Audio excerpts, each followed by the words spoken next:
Hello students, नमस्कार सभी को। तो आज हम करने वाले हैं चैप्टर 1 नंबर सिस्टम।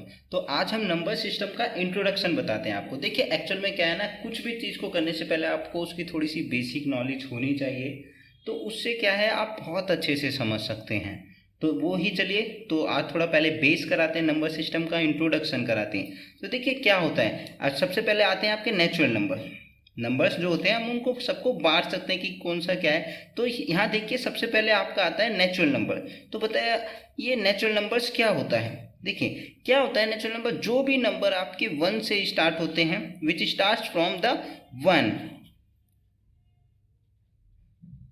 तो इन्फिनिटी तक जाते हैं, 1 से स्टार्ट हो गए, वो होते हैं आपके नेचुरल नंबर्स। तो नेचुरल नंबर्स के बाद आता है आपका होल नंबर्स। क्या आते हैं आपके होल नंबर्स आते हैं। तो होल नंबर्स क्या होते हैं, जो नंबर आपके 0 से स्टार्ट होते हैं। तो इसमें नेचुरल नंबर्स में 1 से स्टार्ट था, इसमें आपका 0 से स्टार्ट है और ये इन्फिनिटी तक जाएगा ये भी। ठीक है, तो होल नंबर्स में बस 0 इंक्लूड हो गया और नेचुरल नंबर में 1 से स्टार्टिंग थी, होल नंबर 0 से स्टार्ट हो गया। अब इसके बाद देखिए, इसके बाद आता है आपका इंटीजर्स। क्या आते हैं इंटीजर्स। इंटीजर्स क्या होते हैं आपके, देखिए होल नंबर जो है आपके वो सभी, और होल नंबर से पहले भी क्या है नेगेटिव नंबर्स आ जाते हैं आपके, -1 -2 -3 -4 इस तरीके तक। तो ये इन्फिनिटी टू इन्फिनिटी होते हैं, ना ही इसकी शुरुआत का कुछ पता है ना ही कुछ एंड का पता है। तो ये हैं होते हैं आपके इंटीजर्स। अगर डिनोट करना चाहे तो नेचुरल नंबर्स को हम n से डिनोट करते हैं, होल नंबर्स को w से डिनोट करते हैं और इंटीजर्स को z से डिनोट करते हैं। तो अब देखिए, अब इन नंबर्स को भी और बांटा गया है।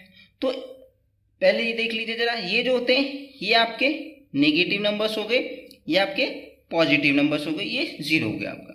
तो नेगेटिव, 0 एंड पॉजिटिव जब तीनों मिलते हैं तो वो क्या बना देते हैं आपके इंटीजर्स बना देते हैं। अब देखिए इन नंबर्स को हम आगे और फर्दर कैटेगराइज करना चाहे तो और कैटेगराइज कर सकते हैं। जैसे कि देखिए क्या नंबर जो भी है आपका वो या तो ऑड होगा या फिर इवन होगा। तो ऑड नंबर्स कौन से होते हैं, जिनका यूनिट प्लेस होता है 1 3 5 7 9। ठीक है, तो वो होता है आपका ऑड नंबर। यूनिट प्लेस कौन सा होता है, जैसे कोई भी नंबर है आपका, जैसे मैंने लिखा 2 4 6, तो ये जो होता है इसको बोलते हैं यूनिट प्लेस, यानी इकाई का अंक।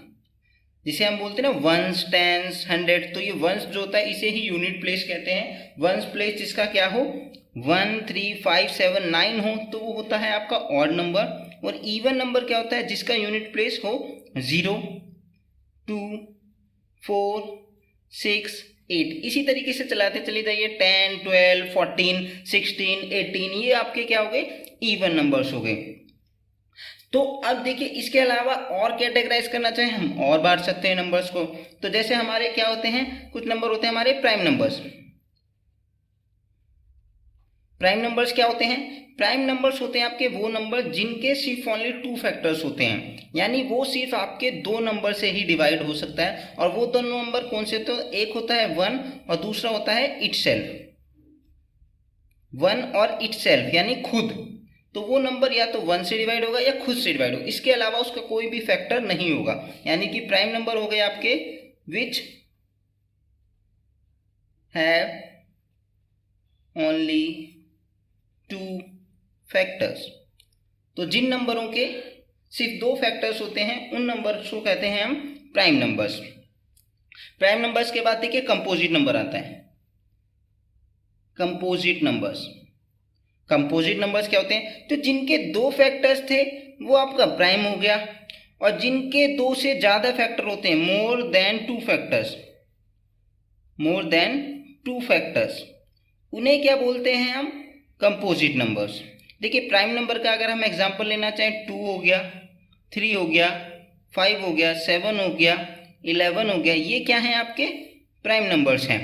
ठीक है, सिर्फ और 2 ही सिर्फ एक ऐसा नंबर है जो इवन भी है प्राइम भी है, इसके अलावा कोई भी इवन नंबर प्राइम नहीं हो सकता।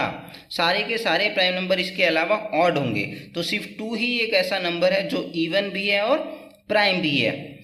तो और कंपोजिट नंबर के देखते हैं, देखिए 4, क्योंकि 4 के फैक्टर्स क्या होते हैं, एक तो 1 हो गया, एक 4 हो गया, इसके अलावा देखिए 2 से भी ये डिवाइड हो सकता है, यानी 2 भी इसका एक फैक्टर है। तो मोर देन 2 फैक्टर्स हो गए, तो क्या हो गया वो composite number. More than 2 factors में 1 2 4 3 फैक्टर्स हो गए तो वो कंपोजिट नंबर हो गया। 6 हो गया आपका, 6 के भी देखिए 1 6 3। 8 के देखिए 8 के फैक्टर्स कौन कौन से होते हैं, 1 होता है, 8 होता है, 2 तो हो ही गए। इसके अलावा देखिए 2 से भी ये डिवाइड हो सकता है, 4 से भी डिवाइड हो सकता है। तो यहाँ देखिए 4 फैक्टर्स आ गए। तो इस तरीके से वो होते हैं आपके कंपोजिट नंबर्स। तो अब देखिए इसके अलावा नंबर्स को हम और बांट सकते हैं रेशनल एंड इरेशनल नंबर्स में। Rational numbers and irrational numbers. Irrational numbers, तो रेशनल एंड इरेशनल नंबर्स कौन से होते हैं, तो जो भी नंबर आपका P/Q के रूप में लिखा जा सकता है वो क्या होता है, आपका रेशनल नंबर होता है। ये अभी जो हमने इंटीजर्स कराया आपको, natural number, whole number, integer, ये सब रेशनल नंबर हैं। ये सब क्या है, रेशनल नंबर, क्योंकि हम इन सब के नीचे क्या कर सकते हैं, जैसे 1 के नीचे अपॉन 1 लगा सकते हैं, 2 के नीचे अपॉन 1 लगा सकते हैं, सबके नीचे अपॉन 1 लगा के उसे रेशनल नंबर बता सकते हैं। ठीक है, तो अब तो रेशनल नंबर सब रेशनल है, तो इरेशनल क्या होते हैं, तो इरेशनल नंबर वो होते हैं जो आपके P/Q की फॉर्म में नहीं लिखे जा सकते। तो जो P/Q के रूप में नहीं लिखे जा सकते तो फिर वो कौन से नंबर हैं, अगर सभी नंबर्स आपके रेशनल बन गए तो इरेशनल कौन से बचे। तो देखिए रूट की कुछ वैल्यूज होते हैं जिन्हें आप सॉल्व नहीं कर सकते। जो परफेक्ट स्क्वायर नंबर होते हैं आपके, जैसे 4 हो गया, 1 हो गया, 9 हो गए, इनको आप सॉल्व कर सकते हो। जैसे मैंने लिखा यहाँ पे √9, तो उसको सॉल्व करोगे 3 आ गया, तो ये तो कंप्लीटली बाहर आ गया रूट से।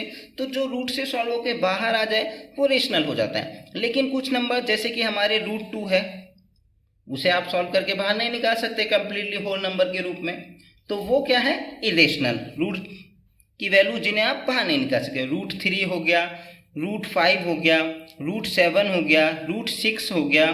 ठीक है, तो ये सब क्या हो गए आपके नंबर्स जिनको आप सॉल्व करके बाहर नहीं निकाल सकते रूट से। तो ये हो गए आपके क्या, इरेशनल नंबर्स। इसके अलावा आपका पाई भी इरेशनल नंबर होता है।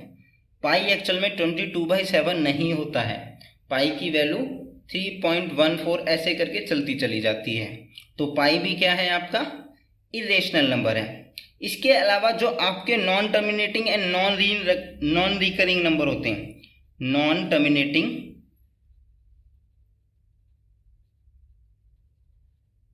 एंड नॉन रिकरिंग, वो भी क्या होते हैं, आपके इरेशनल नंबर्स होते हैं। जैसे कुछ नंबर आपके ऐसे 2.43769832 तो ये नंबर कभी ना इसका एंड होगा और ना ही ये देखिए डेसिमल के बाद ना ही रिपीट होगा, तो ये चलते चले जाएगा। तो ये भी क्या होते हैं, आपके इरेशनल नंबर होते हैं। अब देखिए इसके अलावा देखते हैं हम, जैसे अब आया हमारा non terminating and non recurring. तो non terminating numbers and non recurring numbers होते क्या हैं, तो चलिए अब वो देखते हैं। तो देखिए non terminating and terminating numbers क्या होते हैं। Non terminating numbers and terminating, terminate माने होता है एंड, यानी कि जिसका क्या हो जाए, एंड हो जाए, अंत हो जाए जिसका, वो है टर्मिनेट। तो नॉन टर्मिनेट उसका अपोजिट हो गया, यानी जिसका एंड ना हो, जिसका अंत ना हो। जैसे कुछ सवाल है, जैसे मैंने लिखा 5/2, जब हम इसको सॉल्व करेंगे तो ये क्या होगा ना, आपका नंबर ये हो जाएगा आपका 2.5। ये तो सॉल्व हो गया पूरा, डेसिमल के बाद क्या है, पूरा का पूरा सॉल्व हो गया। यानी कि ऐसा नहीं कि चलता चला गया, 5 पे जाकर ये क्या हो गया, एंड हो गया। जब हमने 5 से इसको डिवाइड करा तो ये पूरी तरह रिमाइंडर आपका क्या आ गया, पूरा 0 रह गया, खत्म हो गया सवाल, पूरा सॉल्व हो गया। तो वो होते हैं टर्मिनेटिंग नंबर्स। तो नॉन टर्मिनेटिंग नंबर्स क्या होते हैं, तो देखिए नॉन टर्मिनेटिंग वो नंबर्स होते हैं जिनको डेसिमल के बाद जिनका एंड नहीं होता है। जैसे फॉर एग्जांपल हम लिखते हैं 10/3। अच्छा, मैं इसको डिवाइड करूंगा 10 को 3 से, तो 3 3 जा 9, 1 बचा, डेसिमल लगा के 1 0, फिर से 3 3 जा 9। देखिए अब ये रिपीट होता जा रहा है सेम, ये क्या हो रहा है, बार बार आ रहा है, इसका एंड नहीं हो रहा है। तो इसका एंड नहीं हो रहा तो ये क्या होता है, आपका नॉन टर्मिनेटिंग। तो जैसे 3.333 ये चलता चला गया, ऐसे लिख सकते हैं, या फिर 3.3 पे बार लिख सकते हैं इसको। तो ये नॉन टर्मिनेटिंग हो गए, और जिनका एंड हो जाए डेसिमल के बाद वो हो जाते हैं आपके टर्मिनेटिंग। तो जो चलते चले जाते हैं उसको या तो डेड डैश से रिप्रेजेंट करते हैं या फिर उसके ऊपर लगा होता है बार। तो जिसके ऊपर डेड डैश या फिर बार है तो वो क्या हो गया आपके नॉन टर्मिनेटिंग, यानी वो चलता ही चले जा रहा है सवाल। और जो पूरा सॉल्व हो गया, जैसे ये सॉरी बार नहीं है, ये समझाने के लिए बताया था। तो 2.5 ये क्या है आपका एंड हो गया पूरा इसका, तो ये क्या हो गया आपका टर्मिनेटिंग नंबर हो गया। अब रिकरिंग एंड नॉन रिकरिंग क्या होते हैं, तो देखिए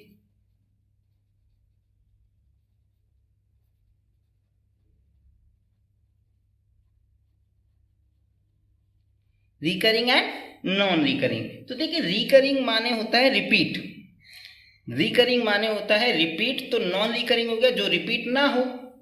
अब जैसे ये वाला क्वेश्चन देखिए आप 10/3, तो इसमें 3.3 के बाद क्या है वो रिपीट होता जा रहा है, क्या हो रहा है वो रिपीट हो रहा है, तो वो आपका क्या हो गया रिकरिंग, यानी डेसिमल के बाद क्या है वो रिपीट हो रहा है, एक प्रोसेस रिपीट होती जा रही है। अगर फिर से रिपीटेशन आने लगी सवाल के अंदर, जरूरी नहीं है कि एक डिजिट हो, एक से ज़्यादा भी नंबर रिपीट हो सकते हैं, तो वो होते हैं आपके रिकरिंग नंबर्स। और नॉन रिकरिंग क्या हो गए जो रिपीट नहीं होते, यानी डेसिमल के बाद उनको सॉल्व करोगे तो वो चलते चले जाते हैं, वो क्या होंगे आपके रिपीट नहीं होंगे। जैसे आपकी पाई की वैल्यू 22/7 नहीं होती, एक्चुअल में पाई की वैल्यू एक्यूरेट 22/7 नहीं होती है, पाई की वैल्यू 3.14 करके होती है। तो आप जरा देखिए इसको डिवाइड करके देखिए आप 7,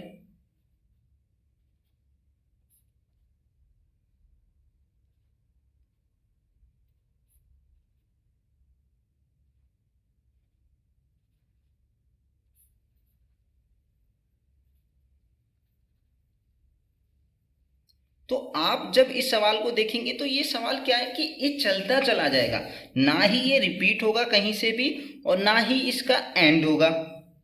तो ये सवाल नॉन रिकरिंग हुआ, यानी इसके डेसिमल के बाद रिपीटेशन नहीं आ रही है, यानी यहाँ पे बार नहीं होगा ना ही डेड डैश होगा, ठीक है, ये चलता चला जाएगा। तो ये होते हैं नॉन रिकरिंग। तो नॉन टर्मिनेटिंग नॉन रिकरिंग क्या हो गए, नॉन टर्मिनेटिंग मतलब हो गया ना ही उसका क्या हो रहा है अंत हो रहा है, और नॉन रिकरिंग मतलब ना ही वो रिपीट हो रहा है। तो वो नंबर होते हैं आपके इरेशनल नंबर, जो क्या हो non terminating and non recurring, तो वो भी आपके इरेशनल नंबर्स होते हैं।